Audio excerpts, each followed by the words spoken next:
রনে math জোনে আপনাদের স্বাগতম। আজকে আমরা দেখব প্রাথমিক সহকারী শিক্ষক নিয়োগ পরীক্ষার দ্বিতীয় ধাপ 2023 সালের অঙ্কগুলো। এই অঙ্কগুলো অনেক সহজ, অনেক।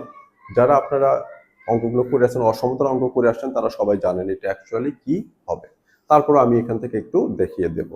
তার আগে আমরা জানি আমরা এই লেখচিত্রের সাহায্যে আমরা কিন্তু এগুলো করে আসছিলাম, নাম্বার লাইন বলে। এখন আমরা এটা দেখব, এই অসমতা এটা কি বলি আমরা?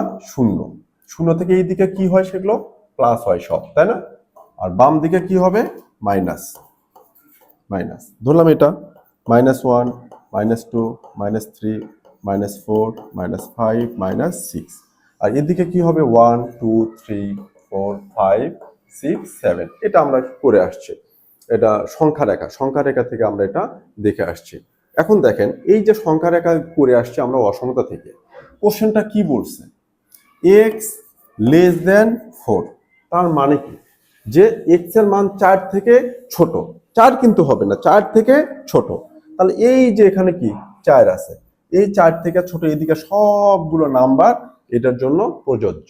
এক্স লেস দেন কত? 4। তার মানে এক্স এর ভ্যালু কি হতে হবে? 4 থেকে ছোট। তার মানে কি 3 হতে পারে, 2 হতে পারে, 1 হতে পারে, 0, -1, -2, -3, -4, -5, -6, মাইনাস ইনফিনিটি চলে যাবে। কত থেকে? 4 এর থেকে ছোট। এখন এখানে দেখেন তো এর মধ্যে কি কি আছে? 0 আছে, হ্যাঁ 0 আছে, তার মানে এক্স এর মানে এটা হতে পারে। 3 আছে, 4 এর এই 4 থেকে ছোট মানে কিন্তু এদিকে, আর বড় হলে ডান দিকে যেত। এটা সংখ্যা রেখা থেকে আপনারা জানেন। তো 0, হ্যাঁ এই পাশে আছে, হবে। 3 কি 4 থেকে ছোট? হ্যাঁ 3ও 4 থেকে ছোট, এটাও হবে। -4 কি 4 থেকে ছোট? হ্যাঁ -4ও 4 থেকে ছোট। তার মানে এখানে উত্তরটা হবে সবগুলোই। এখন এখানে একটা কথা বলি, এখানে ছোট্ট একটা জিনিস একটু শেখাই দিই এটার সাথে। অঙ্ক কিন্তু এটা শেষ হয়ে গেল।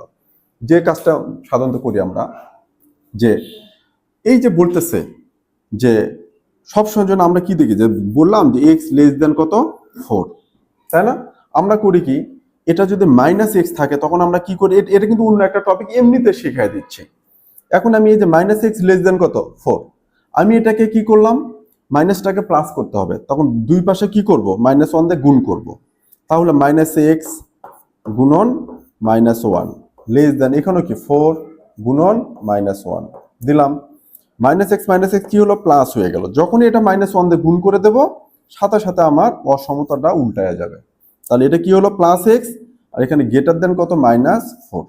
তাহলে এই যে মাইনাস দিয়ে গুণ করলে অসমতাটা কি হয়? উল্টায়া যায়। কেন উল্টায়া যায় এটা নিয়ে একটু কোশ্চেন বলি। ধরেন -4 লেস দেন কত? 3। এটা তো সত্য, এই স্টেটমেন্টটা সত্য, ট্রু এটা। কারণ -4 3 থেকে কি ছোট, 3 এর এই পাশে আছে -4। আমি দুটাকে যদি মাইনাস দিয়ে গুণ করে দিই, তাহলে এটা কি হবে? +4, আর এটা কি হবে? -3। এবার কোনটা বড়? 4 বড়, এটা কি ছোট। তখন কিন্তু এটা এদিক দিয়ে উল্টে আসে। এই টপিকটা কিন্তু এখান থেকে একদম ডিফারেন্ট। এখানে জাস্ট একটু বলে দিলাম যে যখন মাইনাস দিয়ে গুণ করি তখন যে অসমতা উল্টায়া যায়, কেন উল্টায়া যায় সেটার জন্য একটু বলে দিলাম। এখন দেখেন, যখনই মাইনাস দিয়ে গুণ করলাম দুই পাশে, তখন কিন্তু 4 বড় হয়ে গেল। এবার -3 হয়ে গেল, এটা কি হলো? 4। এবার কিন্তু 4 বড়, এই জন্য লেস দেন সাইনটা কি হবে? গ্রেটার দেন হয়ে যাবে এটার জন্য। যা হোক, আশা করি বোঝাতে পেরেছি। যদি ভালো লাগে লাইক, কমেন্ট, শেয়ার দিয়ে পাশে থাকবেন। ধন্যবাদ।